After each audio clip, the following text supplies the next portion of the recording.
Hello छात्रों, राधे राधे। देखिए, पिछले वीडियो में हमने अयादी संधि के बारे में अध्ययन किया था। मैंने अयादी संधि की आपको ट्रिक बताई थी कि ये और वैसे पहले पूरा अक्षर आया, अयादी संधि संगमेल आया। तो ये और वैसे पूर्व जब पूरा अक्षर होगा तो छात्रों वह अधिकांशतः अयादी संधि होगी।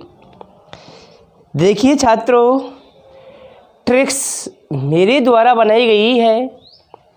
अधिकांशतः सारी ही ट्रिक्स सभी उदाहरणों पर फिट बैठती है, किंतु कुछ उदाहरण ऐसे हैं जहाँ पर वो काम नहीं आती है, तो हमें उन उदाहरणों को भी याद करना है। मैं लगातार आपको बताए जा रहा हूँ कि आपकी जो हेल्पिंग जो सहायक पुस्तिका है उसमें जितने भी उदाहरण दे रखे हो, साथ साथ उन उदाहरणों को भी करते चलिए। प्रैक्टिस इज सक्सेसफुल कहावत आपने सुनी होगी कि करत करत अभ्यास के जड़मत होते सुजान है, रस्सी आवत जाते ते सिल पर पड़त निशान है। आप जितना प्रयास करेंगे, आप जितना अभ्यास करेंगे, संधियाँ आपको उतनी ही ज़्यादा याद होगी। कि जितना बच्चे अभ्यास करते हुए चलेंगे, निरंतर यदि आपकी यही प्रक्रिया चलती रही तो आपको अधिकांशतः उदाहरण याद हो जाएंगे। और मैंने आपको बताया था कि एग्ज़ाम में ना कोई परिभाषा पूछी जाती है, केवल उदाहरण दिए हुए होते हैं। उन उदाहरणों को हमको संधि विच्छेद करना होता है, या संधि विच्छेद दिया हुआ हो तो हमें उसका समस्त पद बनाना है और संधि का नाम लिखना है। छात्रों, संधि का नाम तभी याद होगा जब हमें परिभाषा याद होगी। तो ये नहीं कि परिभाषा को छोड़ दें, परिभाषा भी याद करनी है।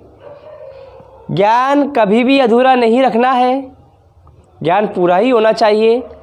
चलो उसी क्रम में आज हम फिर आगे बढ़ते हैं।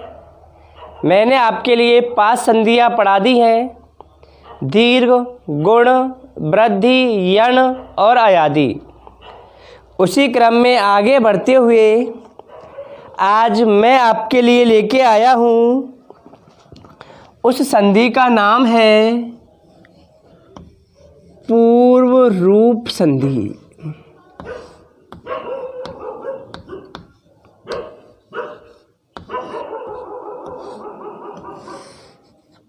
कौन सी संधि है छात्रों?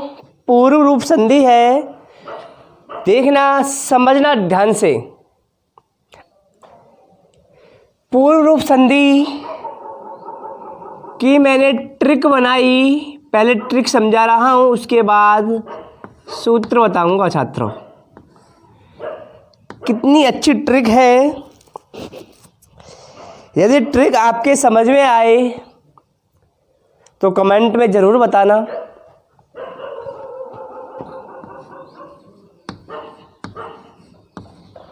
अवग्रह आया, छोटी सी ट्रिक है। अवग्रह आया, पूर्व रूप लाया।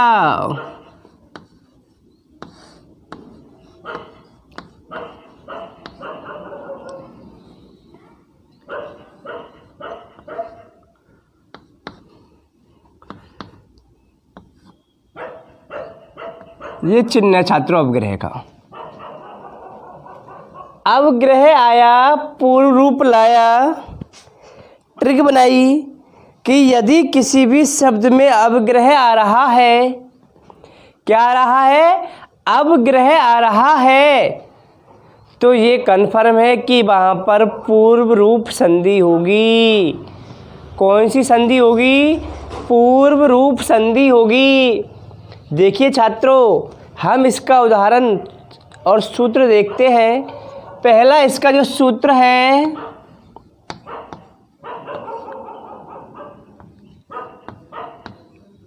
एंग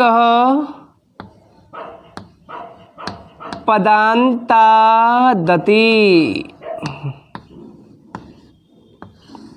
ये इसका सूत्र है भैया। दोस्तों पूर्व रूप का सूत्र क्या है? एंग पदांतादति। एंग पद अंत, देखो पद अंत, पद प्लस में अंत, संधि हो रही है दीर्घ संधि, पदांत, पदांत में दीर्घ संधि है, पद प्लस में अंत, पद के अंत में, पद के अंत में, कौन से पद के अंत में? तो छात्रों हम संधि कौन सी पढ़ रहे हैं? पूर्व, पूर्व यानी पहले पद के अंत में, पूर्व पद के अंत में एंग हो, परिभाषा कह रही है पद के अंत में एंग हो। एंग यानी होता है ए या ओ, ए या ओ हो, ए या ओ कौन से पद के अंत में हो? पूर्व पद के अंत में हो, तथा उसके बाद ह्रस्व ए आ जाए तो पूर्व रूप आदेश कर देते हैं, तथा बाद वाले ए को अवग्रह आदेश कर देते हैं। समझना छात्रों, एक बार मैं परिभाषा दिखा देता हूं आपको, देखिए, फिर उदाहरणों के माध्यम से आपके दिमाग में फिट बैठ जाएगी।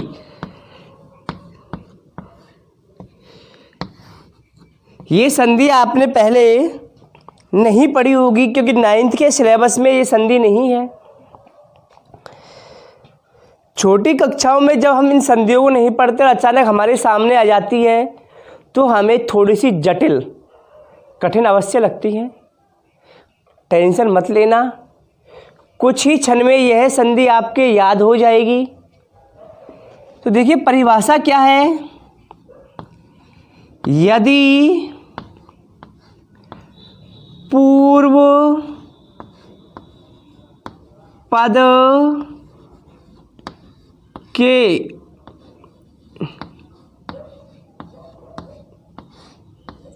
अंत में, यदि पूर्व पद के अंत में एंग, कोष्टक में लिखूंगा मैं A/O,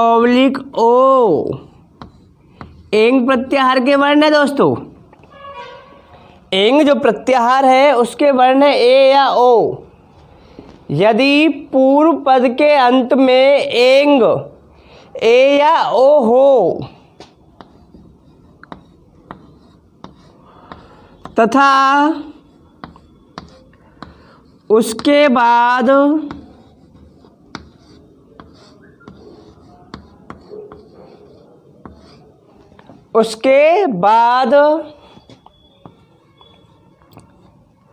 ह्रस्व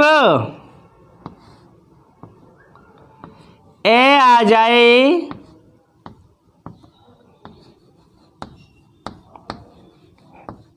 जाए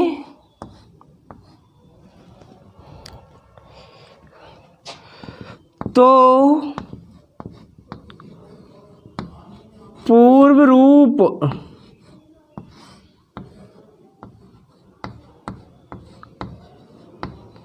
कोष्टक में A/O आदेश कर देते हैं।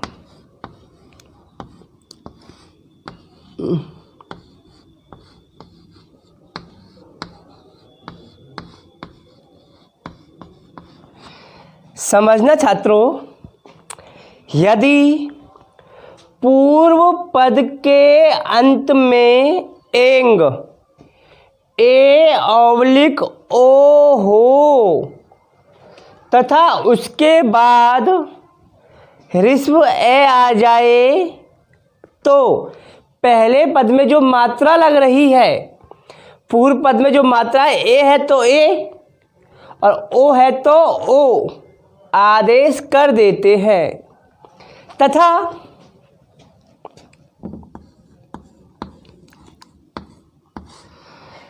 तथा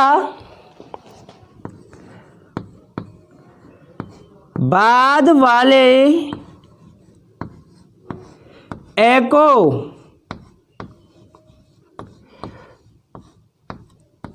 देखिए, पूर्व में जो मात्रा है उस मात्रा को कर देंगे, ए की मात्रा है तो ए की मात्रा लगा देंगे, और ओ की मात्रा है तो ओ की मात्रा लगा देंगे, तथा बाद वाले ए को अवग्रह चेंज होगा छात्रों, जो पीछे वाला ए है ना उसको क्या कर देंगे, अवग्रह कर देते हैं।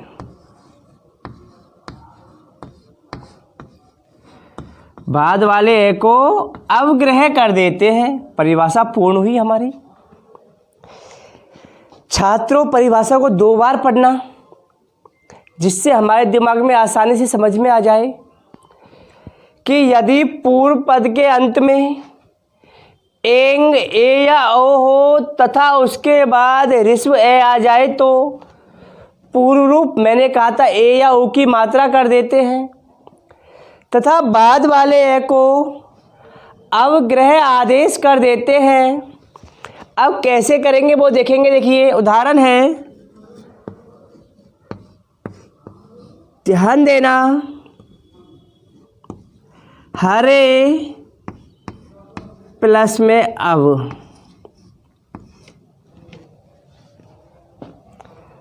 ये पूर्व पद है और ये पर पद है। पहले वाले पद को पूर्व पद कहते हैं और बाद वाले जो पद है उसको पर पद कहते हैं। अब पूर्व पद के अंत में कौन सा स्वर है, ए है, और इसके बाद क्या आ रहा है, ए आ रहा है। यदि आपने परिभाषा ध्यानपूर्वक पढ़ी हो तो ए के बाद ए ही आ रहा है, तो ए को तो ए कर देंगे, ए के स्थान पर क्या हो जाएगा, ए ही हो जाएगा, तथा बाद वाले ए के स्थान पर अवग्रह हो जाएगा। अब बचा क्या इधर छात्रों, देखिए, हर, इधर बचेगा वे, हा, रे, और ए को अवग्रह और वे, हरे। अब परिभाषा जो ट्रिक थी मेरी वो सिद्ध होती है कि अवग्रह आया, अवग्रह आया, पूर्व रूप लाया। अवग्रह आते ही अवग्रह को ए में परिवर्तित कर देना है और संधि का नाम हो जाएगा पूर्व रूप, हरे। अब मैं सोचता हूँ कि आपके दिमाग में अच्छी तरीके से आ गया होगा। कुछ बच्चों के नहीं आया है, वो फिर समझना। दूसरा उदाहरण है मेरा, अंते प्लस में अफी। सबसे सरल संधि है, पूर्व रूप संधि, समझ में आ जाए तो। अंते, तय में क्या है, ए, पीछे क्या है, ए के स्थान पर ए ही रहेगा, बाद वाले ए को अवग्रह, क्या बचा, अंत, क्या बचा, पी, जोड़ेंगे अंते अपी। क्या बचा, अंते अपी शब्द बचा है। और उदाहरण देखिए आप, चेंज करता हूं, लोको प्लस में अयम,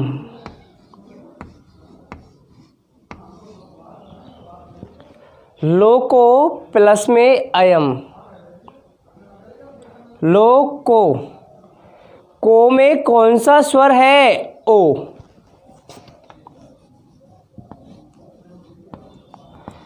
स्वर कौन सा है, ओ, इधर क्या है, ए को अवग्रह कर देंगे। मैंने कहा है ए या ओ हो, तो यहाँ ए आ रहा तो यहाँ क्या आ गया, ओ आ गया, कोई टेंशन नहीं है।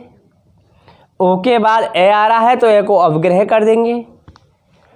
ओ के बाद में अवग्रह आ रहा है, तो ओ के स्थान पर तो ओ ही रहेगा। चलो मैंने ऊपर ही कर दिया है निकाल के। इधर रह जाएगा लोक, इधर रह जाएगा यम। जोड़ेंगे छात्रों, लोको अयम।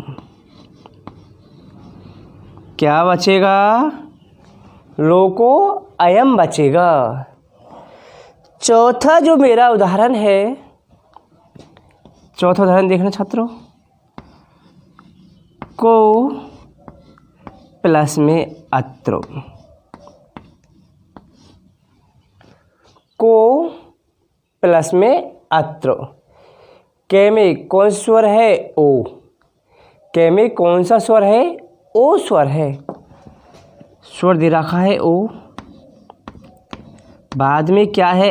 ए। तो ओ के स्थान पर तो क्या रहेगा? ओ। बाद वाले ए को क्या करेंगे? अवग्रह। पीछे क्या रह गया? अत्र। आगे क्या बचेगा? आधा के में ओ जोड़ेंगे, क्या होगा? को अत्र। क्या बन गया? को अत्र बन गया। क्या बन गया छात्रों? को अत्र बन गया। अब एक बार आप इन उदाहरणों का स्क्रीनशॉट लीजिए और समझिए।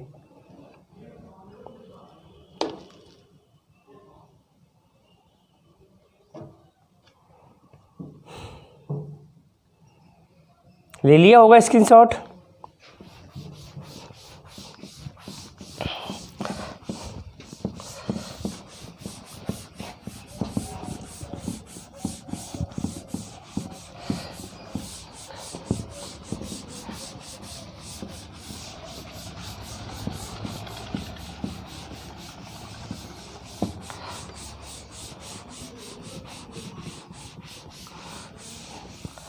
अब हम प्रत्येक संधि के बाद एक प्रतिक्रिया करते हुए आ रहे हैं। वो प्रतिक्रिया क्या है कि मैं संधि पढ़ाने के बाद आपके लिए कुछ उदाहरण देता हूं करने के लिए, कि एग्जाम में यदि उनमें से कोई टपक पड़े तो आपको हमेशा याद रहेगा। तो छात्रों, प्रश्न आपके याद हो गया होगा। प्रश्न नंबर 1 है, मैं साथ साथ संधि करवाऊंगा आपसे, बोलता चलूंगा आपके सामने। प्रश्न वही रहेगा मेरा, तो अधोलिखित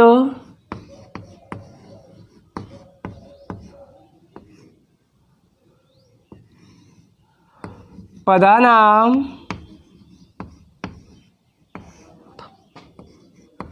संधि विच्छेद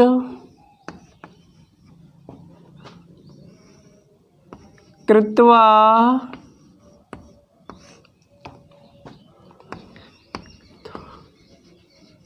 संदेह नामापि लिखत।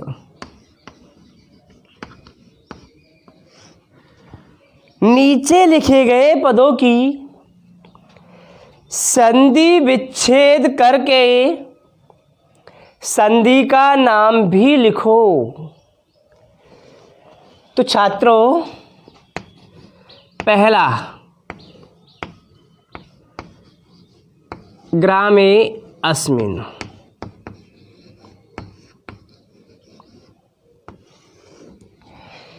ग्रामे प्लस में अस्मिन्। दूसरा उदाहरण है में अंतिके, में प्लस में अंतिके, में प्लस में अंतिके, में अंतिके। तीसरा है दीर्घ, दीर्घे आहनी, दीर्घे। अवग्रह को तोड़ देना। अवग्रह किस में परिवर्तित होगा? ए में। दीर्घ ए हनी। अगला उदाहरण है लोको अयम, मैंने आपको करवाई दिया है। कौन सा करा दिया? लोको अयम करवाई दिया है। अगला जो उदाहरण है मेरा वो है सर्वे अपी। सर्वे प्लस में अपी क्या हो गया? सर्वे अपी। पांचवा है देवो अपी। देवो प्लस में अपी। छठवा उदाहरण है कोअत्र, मैंने करवा दिया को अपी। सातवां जो उदाहरण है वो है रामो ए हसत। अरे अब ग्रह नहीं लगाया, सॉरी। ए हसत। आठवां उदाहरण है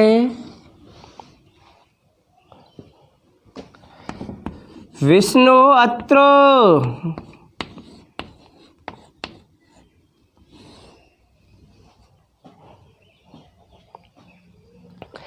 और उदाहरण लिखाऊं? 10 करवा देता हूँ, चलो। नवा उदाहरण है दीर्घ हन करवाई दिया, विष्णुअत्र करवाई दिया, गुरु अपी। गुरु प्लस में अपी। गुरु प्लस में अपी। और लास्ट जो उदाहरण है वो है सो ए बदत।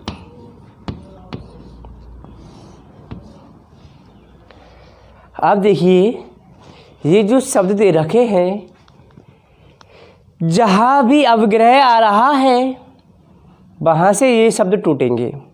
कहाँ से? अवग्रह आ रहा है, जैसे ग्रामे प्लस में अवग्रह को ए में चेंज कर देंगे और बाद वाले को जैसा है वैसा के वैसा लिख देंगे, ग्रामे अस्मिन। मे अंतिके, दूसरा जो मेरा उदाहरण है वो है मे अंतिके। मे के ऊपर मात्रा है मे, प्लस में अवग्रह को ए में चेंज किया अंतिकी। अंतिकी मे प्लस में अंतिके। तीसरा उदाहरण है दीर्घ ए हनी।